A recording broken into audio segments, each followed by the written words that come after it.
At 14:27 on June 14, 1944, Sergeant Gordon Harris crouched inside his Sherman Firefly at the eastern edge of Lingra's Normandy, watching 5 German Panther tanks advance across open fields 800 meters away. He was 31 years old and had been in Normandy only 8 days. Harris had 0 tank kills.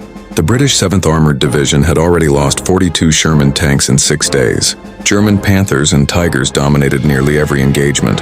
Standard Sherman 75mm guns couldn't penetrate a Panther's frontal armor beyond 300 meters. The Germans knew this. They attacked head-on.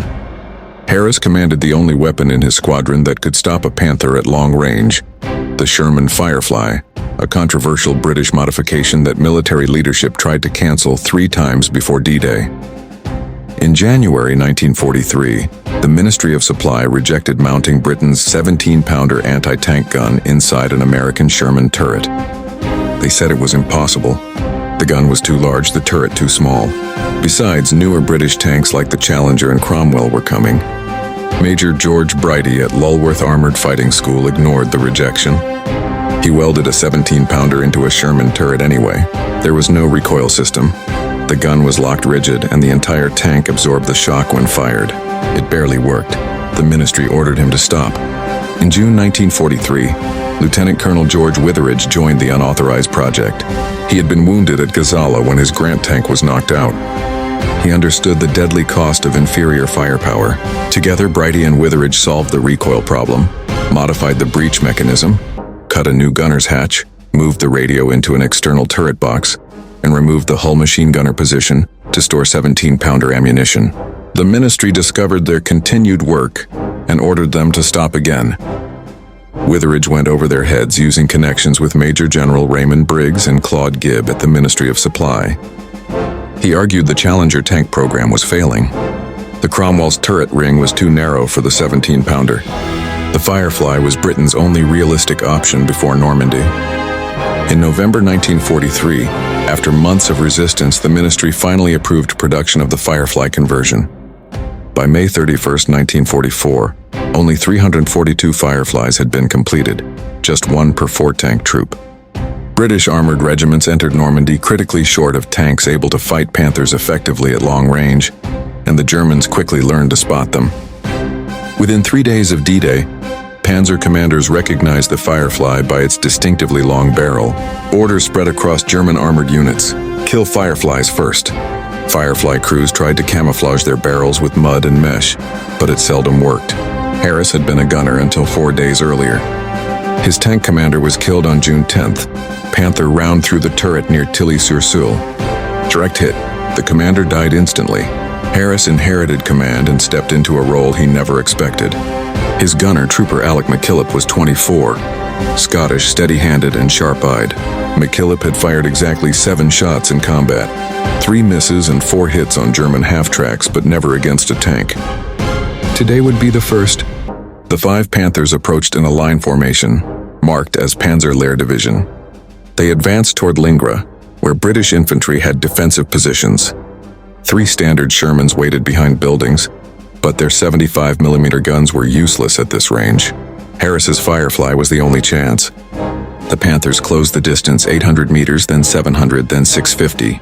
At their current speed, they would reach effective firing range in about 90 seconds. Harris positioned his Firefly behind a stone wall on the village outskirts. It was a hull-down position, exposing only the turret. The 17-pounder's barrel extended 4 feet longer than a standard Sherman's. Impossible to hide. McKillop sat to Harris's left, the loader crouched behind them, and the driver forward in the hull. The Firefly had no hull gunner. That space was removed to fit the huge 17-pounder ammunition. Each shell weighed 38 pounds, nearly double a standard Sherman round. The Panther they faced was Germany's answer to the Soviet T-34 on the Eastern Front. The Panther weighed 45 tons with sloped armor and a deadly 75mm KWK-42 gun, capable of penetrating 4 inches of armor at 1,000 meters. Its frontal armor was 80mm angled at 55 degrees, giving it an effective thickness of 140mm. Side armor was 50mm. Rear armor measured 40mm, top speed 28 mph. Its only weaknesses were its sides, rear, and mechanical reliability. German crews considered it the best medium tank in the world. The Firefly, by comparison, weighed 33 tons with 3 inches of armor. Its top speed was 25 mph, inferior in almost every category except one, the 17-pounder gun. Its muzzle velocity neared 3,000 FTS. With armor-piercing capped rounds, it could penetrate 163 mm at 500 meters and 150 mm at 1,000 meters. This was enough to punch through a Panther's frontal armor. Britain also developed APDS rounds that could penetrate 256 mm, but they were inaccurate beyond 500 meters and fouled the barrel. Harris carried 12 APDS and 65 standard armor-piercing rounds. The Firefly could kill Panthers if the gunner aimed perfectly. McKillop tracked the lead Panther through his scope. Range 600 meters. The Panther commander stood in the cupola scanning. McKillop adjusted for wind, distance, and movement. The 17-pounder's recoil was violent. After firing, both gunner and commander had to blink or risk temporary blindness from the massive muzzle flash. Hedges often ignited after a shot. Undergrowth burned. The Firefly's position was always revealed. At 550 meters, the Panthers held formation, advancing steadily. McKillop's breathing slowed. His finger rested near the firing mechanism.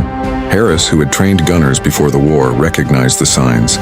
McKillop was calm, steady, ready. Harris needed him to make 5 perfect shots, one for each Panther, before the Germans pinpointed their position and returned fire. If the Panthers closed range, their guns would be lethal. There was no margin for error, none. At 500 meters, Harris checked his watch. 14:29, 2 minutes since the Panthers appeared. The lead Panther commander dropped into his turret and sealed the hatches. They were combat ready, they were hunting. McKillop steadied his aim.